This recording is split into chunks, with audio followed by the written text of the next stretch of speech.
এইটো আজি মই সুধাই নিম। ঐ প্ৰফুল্ল, প্ৰফুল্ল। লাইটি দেখোন। তই হে এই ঘৰত নাই নেকি? নাই নহয়, সেই ৰাতিপুৱা ওলাই গ'ল, এতিয়ালৈকে আহি পোৱাহি নাই। তোক মই আৰু কিমান কম, মাইকী মানুহৰ আগত সকলো কথা কবলৈও বেয়া। ই পইচাকেইটা অনা আজি 2 বছৰ হ'ল, আজিলৈকে ঘূৰাই দিয়া নাই। আপুনি অকণ বহি লওকচোন, মই তামোল এখনৰ ব্যৱস্থা নেলা কৰোঁ। নেলা তামোল নেলা। তই পইচাকেইটা নিমিলে আহিছিলো, মানুহটোক লগ নাপালো যেতিয়া পইচা নেলা। এই মানুহটোৰ পৰা মোৰ আৰু শান্তি নাই। আৰে তাৰে পৰা পইচাবোৰ আনিব আৰু ঘূৰাই দিয়া সময়ত তেওঁৰ কোনো সময়ে নাই। ইমান কলো সেই সোপা নাখাবলৈ, সেই কাম কৰি আহি যিকেইটা পইচা পায় গধূলি সেই সোপাৰ লগত খাওঁতেই যায়। মালতী, ঐ মালতী, আহিলে ভাতকেইটা হ'ল নে? এই মানুহজনে মানে সময়মতে কিয় চৰকাৰে দেখোন। তই কেতিয়া আহিলি? মই কিন্তু আৰু সহ্য নকৰো। মই তোক কৈ দিলো পইচাকেইটা ভালে ভালে ঘূৰাই দিবি। এই আমুকা কিন্তু বেলেগ বস্তু, কিবা খং উঠিব নেলুটো ছিঙি দিম একদম। বেয়া নাপাবি অ ককাই, যোৱাবেলি খেতিও ভাল নহ'ল। খালৰ গৰু হালো চবকাত পৰি মৰিল। ধান কেইটামানকে বেছি টকাকেইটা দিম বুলি ভাবিছিলো। এই তই ধান বেছি দিয় গৰু বেছি দিয় সেইটো তোৰ কথা, মুঠতে মোক আজি মোৰ টকা লাগিব, নহ'লে নেলু ছিঙি দিম আজি মই।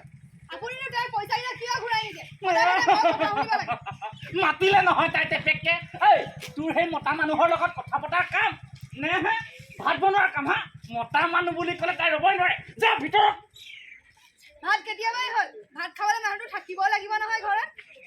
আৰে তাৰে পৰা পইচাবোৰ ধাৰে আনিব আৰু কথা শুনিব লাগে মই।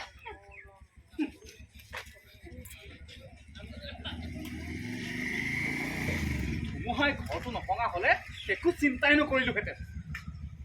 বানপানী বাঢ়ি গোটেই মাটিডোখৰ শেষ কৰি থৈ গ'ল। যি এডৰা আছিলে সেইডৰাও বন্ধকত দিলো। ৰেডিঅ' টিভিতচোন প্ৰায় পায়ে থাকো, কিন্তু আমাৰহে ফুটা কপালো নাইটি। এইবোৰ অলং বলং বকি মোৰ আগত লাভ নাই। আজি মুঠতে কিবা এটা হেষ্ট নষ্ট কৰিহে যাম। হয় ৰঙামাটি, নহয় গুৱাহাটী, নহ'লে তোক আজি মই ছিঙি দিম। কি কৰিছে এইবোৰ আপোনালোকে?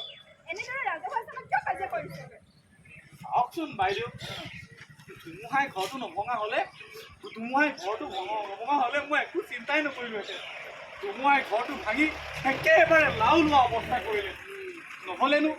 নহ'লেনো টকাকেইটা ঘূৰাই দিওঁতে কিমান পৰ লাগে। হ'ব দাদাইজি, আৰু চিন্তা কৰিব নালাগে।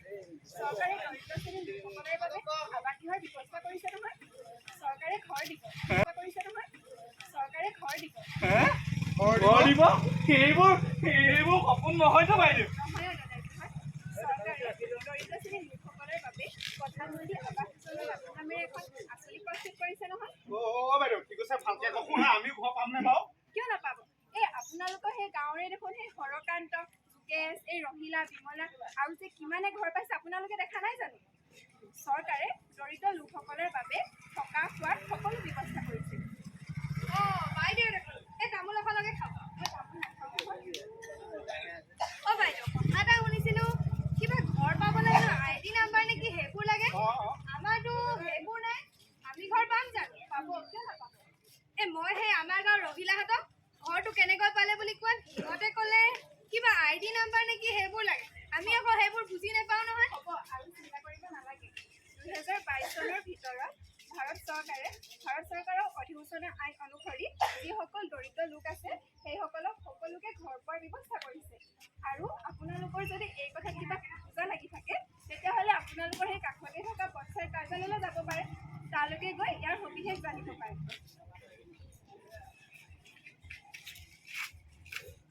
সেইটো হৰকান্ত দেখোন।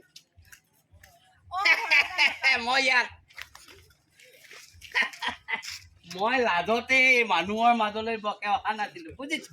ইও ঘৰ পাইছিলে নহয়। তাক ময়ে লৈ আহিছিলো, সিহে মানুহৰ মাজতে সোমাই থাকিলে আকৌ। কচোন ক কেনেকে পাইছিলি ঘৰটো, কওঁ তই কি কৰিলি? এই ঘৰ পাবলে মানে মই প্ৰথমতে যিটো অৱস্থাত আছিলো সেইটো অৱস্থাটো পাই ঘৰ মই কেনেকে আছিলো মইহে জানো। দেখিছো কেনেকে আছিলি তই। খেৰৰ ঘৰ, গোটেই ওপৰৰ পৰা পানী পৰে। ল'ৰা ছোৱালীকেইটা এনেকে সাৱটি মানুহজনীৰ লগত চুক এটা থাকো।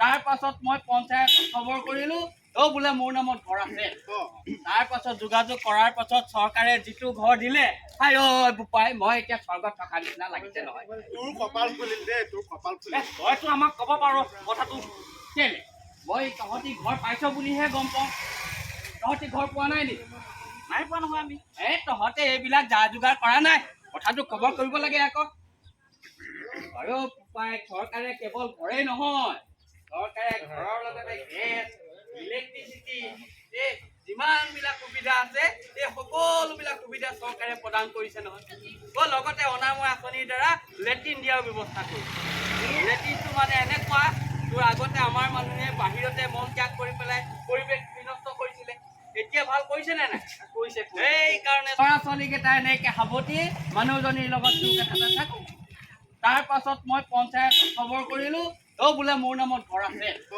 তাৰ পাছত যোগাযোগ কৰাৰ পাছত চৰকাৰে যিটো ঘৰ দিলে হাই ঐ বোপাই মই এতিয়া স্বৰ্গত থকা নিচিনা লাগিছে নহয় তোৰ কপাল ফুলিল দেই তোৰ কপাল ফুলিল তইতো আমাক ক'ব পাৰ কথাটো কেলে মই তহঁতি ঘৰ পাইছ বুলিহে গম পাওঁ তহঁতি ঘৰ পোৱা নাই নেকি নাই পোৱা নহয় আমি তহঁতে এইবিলাক যা যোগাৰ কৰা নাই কথাটো খবৰ কৰিব লাগে আকৌ আৰু বোপাই চৰকাৰে কেৱল ঘৰেই নহয় চৰকাৰে ঘৰৰ লগতে গেছ ইলেক্ট্ৰিচিটি এই যিমানবিলাক সুবিধা আছে এই সকলোবিলাক সুবিধা চৰকাৰে প্ৰদান কৰিছে নহয় লগতে অনাময় আঁচনিৰ দ্বাৰা লেট্ৰিন দিয়াৰ ব্যৱস্থা কৰিছে লেট্ৰিনটো মানে এনেকুৱা তোৰ আগতে আমাৰ মানুহে বাহিৰতে মল ত্যাগ কৰি পেলাই পৰিৱেশ বিনষ্ট কৰিছিলে এতিয়া ভাল কৰিছে নে নাই কৰিছে সেইকাৰণে চৰকাৰে সকলো বস্তু দিয়াৰ ব্যৱস্থা কৰিছে এইবোৰ পাবলৈ আকৌ পইচা চইচা কিবা কিবি দিব লাগিব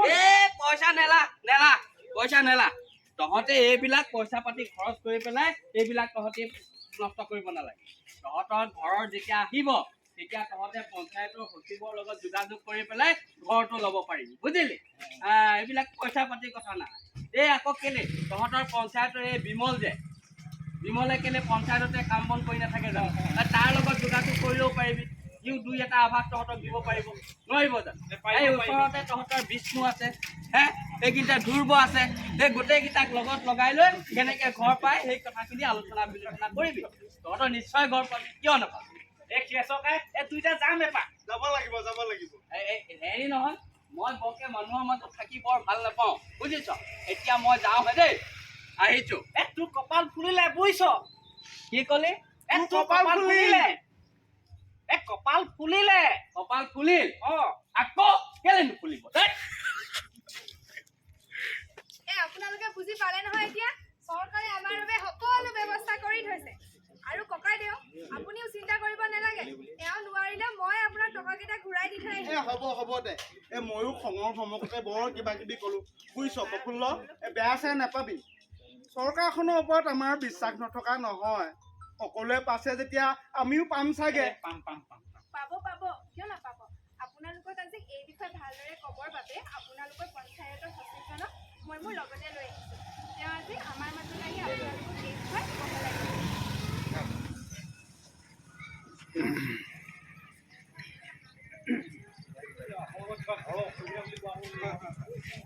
কেনেকে পাব লাগিব অকণমান বুজাই কওকচোন আমাক নহয় সকলোৱে পাইছে যেতিয়া আমিও পাম চাগে পাম পাব কিয় নাপাব আপোনালোকক আজি এই বিষয়ে ভালদৰে ক'বৰ বাবে আপোনালোকৰ পঞ্চায়তৰ সচিবজনক মই মোৰ লগতে লৈ আহিছোঁ তেওঁ আজি আমাৰ মাজত আহি আপোনালোকক এই বিষয়ে ক'ব লাগিব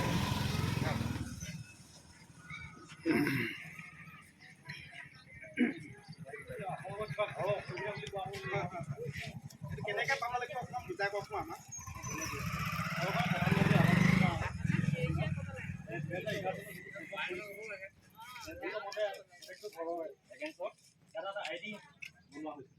যদি আপোনালোকৰ 2011 চনত যদি পঞ্চায়ত কৰা হৈছিলে বা আপোনালোকৰ যদি আইডি আছে তেতিয়া আমাৰ PMI প্ৰধানমন্ত্ৰী যোনটো আৱাস যোজনা তাত যদি পাৰ্মানেণ্ট ৱেটিং লিষ্টত যদি আপোনালোকৰ আইডিটো আছে তেতিয়া আপোনালোকে 2022 চনলৈকে সেইটো নিশ্চয় পাব যদি নাই 2021 পৰা 22 আকৌ নতুনকৈ চেঞ্চাছ হ'ব তেতিয়া আপোনালোকে আকৌ চেঞ্চাছ কৰি ল'ব তাত আপোনালোকৰ আইডিটো প্ৰধানমন্ত্ৰী